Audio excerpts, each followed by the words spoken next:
चलिए देखते हैं। यहाँ पे जो हम लोग पढ़ रहे हैं वो है रेशों से वस्त्र तक, फाइबर टू फैब्रिक। ये फाइबर होता क्या है? तो एक तरह से रेशा होता है, और ये रेशा फिर बोलेंगे कैसे?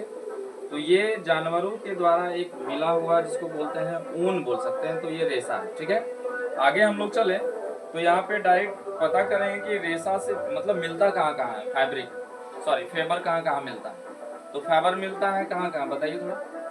याक से मिलता है, ऊंट यानी केमल से मिलता है। उसके बाद एक बकरी है, बकरी का नाम एक अलग तरह का है, उसका नाम है अंगोरा। अरे अंगोरा है। और एक और बकरी है जिसका नाम है लामा। क्या नाम है? लामा। उसके बाद है एक और बकरी है जिसका नाम है एल्पेका। क्या नाम है? लामा, एल्पेका और अंगोरा। ये ऐसा बकरी है जिसका खाली बाल ज्यादा रहेगा। सारा बकरी है, लामा, एल्पेका एंड अंगोरा। ठीक है। उसके बाद एक याक होता है, वाई फोर पढ़ते होंगे आप लोग छोटा बच्चा में, वाई फोर याक। और याक मतलब होता है पहाड़ी बैल। पहाड़ी बैल जो है हम यहाँ बता देंगे कैसा दिखता है। तो पहाड़ी बैल क्या होता है? उसमें बहुत ज्यादा बाल होता है, और हमको जब फाइबर चाहिए, तो फाइबर चाहिए का मतलब है कि हमको ज्यादा से ज्यादा ऐसा जानवर चाहिए जिसमें शरीर में उसका सिर्फ बाल ज्यादा हो। तो याक को देखो, है ना, बहुत ज्यादा बाल। उसके बाद ये अंगोरा बकरी को देखो, अंगोरा बकरी वहां दिखा देंगे कैसा अंगोरा बकरी दिखती है। अंगोरा बकरी को देखेंगे तो बाल ज्यादा रहेगा, है ना, अच्छा कट्ठा रहेगा। उसके बाद है एल्पेका, एल्पेका में भी ज्यादा बाल रहेगा। उसके बाद फिर है लामा, लामा में भी ज्यादा बाल रहेगा। इसमें से हम लोग जानेंगे एक कीड़ा भी है। क्या है? कीड़ा। तो कीड़ा क्या करता है? कोकुन, हाँ वही रेशम निकालता है, उसी को रेशा भी बोलते हैं। ठीक है, अंग्रेजी में फाइबर। तो ये कीड़ा क्या करता है? कीड़ा का नाम है कोकुन। क्या नाम है? कोकुन। अब ये कोकुन एक तरह से अपने ही शरीर से क्या निकालता है? रेशा निकालता है, फाइबर निकालता है। इसी को हम लोग क्या बोलेंगे? फैब्रिक, सॉरी फाइबर बोलेंगे इसको। ठीक है, अब ये फाइबर हो गया, तो इसका मतलब ये हुआ कि इसमें थोड़ा सा और भी हम लोग जान लें कि एक तरह का नस्ल होता है, अलग अलग बकरी का भी नस्ल होता है। जैसे हम लोग का में अलग अलग जाति होता है ना, कि हम ये जाति के हैं, हम वो जाति के हैं, हम डॉक्टर भीमराव अम्बेडकर जाति के हैं ना, हम ब्राह्मण हैं, ऐसे करते हैं, अलग अलग करते हैं। तो बकरी लोग में भी जो है अलग अलग तरह का नस्ल होता है ना। चलिए एक एक करके जानते हैं कि कौन कौन नस्ल होता है। सबसे पहला हम जाने तो पहला का नाम है लोही। क्या नाम है? लोही। अब ये लोही किस तरह का नस्ल है? तो लोही जो है वो उत्तम क्वालिटी का ऊन देता है।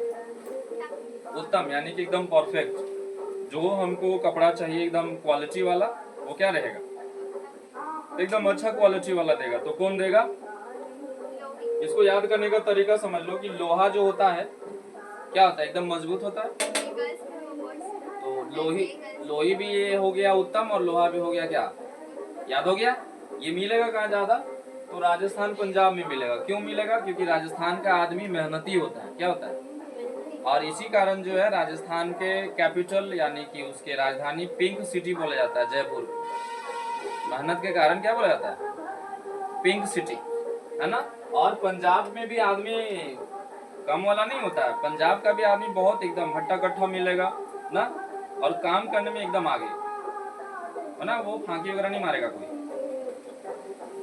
ठीक है, आगे चलते हैं। तो ये याद हो गया ना, राजस्थान पंजाब में रहेगा। उसके बाद लोही जो है लोहा से याद रखेंगे कि ये उत्तम क्वालिटी का देगा। अगला है रामपुर बुसायर।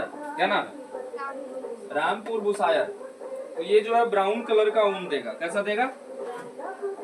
ब्राउन कलर का ऊन देगा। अब ये ब्राउन कलर का ऊन देगा तो इसका मतलब डायरेक्ट बोलेंगे भूरा ऊन। कैसा? भूरा यानी कि ये कलर का, है ना, दरवाजा का कलर का। तो ये ब्राउन हो गया। उसके बाद ये कहाँ मिलेगा? तो यूपी में मिलेगा। क्या मिलेगा? यूपी में मिलेगा। आप इसको ऐसे भी याद रख सकते हैं कि ये जो है भूरा कलर को हम लोग थोड़ा सा अगर भगवा कलर भी बोल दे तो अलग चीज नहीं है। और यूपी में यही ज्यादा कलर चलता है। कौन सा कलर? है ना, वहां पे सीएम कौन है? हाँ, श्री योगी आदित्यनाथ। कौन है? हाँ, तो वहाँ की वो है। और एचपी यानी कि हिमाचल प्रदेश, ये दो जगह पाया जाता है। कौन सा ऊन? भूरा ऊन पाया जाता है। रामपुर बुशायर एक तरह का नस्ल होता है ये भेड़ का ना। आगे हम लोग चलते हैं, एक नाली के तरह का एक नस्ल होता है, ये कौन सा नाम है रे? नाली भी होता है। अब नाली का मतलब वो नली जो तुम लोग बोल रही वो नहीं है, नाली एक नस्ल है। और ये दरी ऊन बनता है, दरी देखिए तुम लोग जहाँ पे बैठती है उसमें, तो थोड़ा मोटा चाहिए उसमें, तो दरी ऊन हो गया। और ये भी राजस्थान में मिलता है, हरियाणा में मिलता है और पंजाब में मिलता है। राजस्थान, हरियाणा, पंजाब। और ये कौन सा है? नाली से मिलेगा। और ये नाली मतलब एक भेड़ का नस्ल हो गया। और ये दरी ऊन बनता है इससे, मोटा वाला। उसके बाद है बाखरवाल। ये नाम पढ़ने और सुनने से क्या लगता है? बाल बहुत ज्यादा होगा ना, बाखरवाल। तो ये साल का ऊन है जो हम लोग साल ओढ़ते हैं ठंडा में, ठीक है। और ये ज्यादा कहाँ मिलेगा? पहाड़ी इलाका में, जहाँ पे ठंड ज्यादा रहेगा। तो ये सब, ये जो बाखरवाल है वो जम्मू और कश्मीर में ज्यादा मिलेगा। कहाँ मिलेगा? जम्मू कश्मीर में ज्यादा मिलेगा। और एक जो है नस्ल, अच्छा ये तो सीधा याद होना चाहिए, बाखरवाल जम्मू कश्मीर में होता है। उसके बाद फिर है पाटनवाड़ी। ये हौजरी के लिए गुजरात में यूज होता है। गुजरात ऐसा राज्य है जहाँ पे केवल फैक्ट्री ही फैक्ट्री मिलेगा आपको, सब चीज का इंडस्ट्री मिलेगा आपको, ठीक है। सारा चीज का इंडस्ट्री मिलेगा। और इंडस्ट्री मिलने के बाद आप जो चाहिएगा स्पेशल वो चीज मिलेगा आपको, है ना। सूरत एक जगह है गुजरात का जहाँ पे केवल और केवल कपड़ा का उत्पादन होता है, कपड़ा का सेलिंग होता है। और वो भी एकदम स्पेशलिस्ट तरीके से, हाँ, बनता वही है, बुनाई किया जाता है। आगे हम लोग वही जानेंगे कि ऊन निकाल के करते क्या है, ठीक है। डायरेक्ट बन जाता है या कुछ और भी काम है? पहले निकाल के उसको रिफाइन किया जाता है, यानी कि फ्रेश किया जाता है ना। आगे हम लोग चलते हैं, तो ये जो है मारवाड़ी। अब देखो गुजरात में ये ज्यादा फेमस है, हाँ। मारवाड़ी लोग भी होते हैं और एक ये भेड़ का नस्ल भी है मारवाड़ी। अब ये मारवाड़ी होता क्या है? तो बोला जाता है ना कि मारवाड़ी जो है भेड़ का नस्ल वाला हम बात करें तो ये मोटा ऊन मिलता है यहाँ से। कैसा? मोटा ऊन मिलता है। और यहाँ पे ये गुजरात में ही मिलता है। कहाँ पे? गुजरात हमको लगता है कि इसको बोला जा सकता है इंडस्ट्रियलिस्ट स्टेट, यानी कि उद्योगों का शहर। कौन?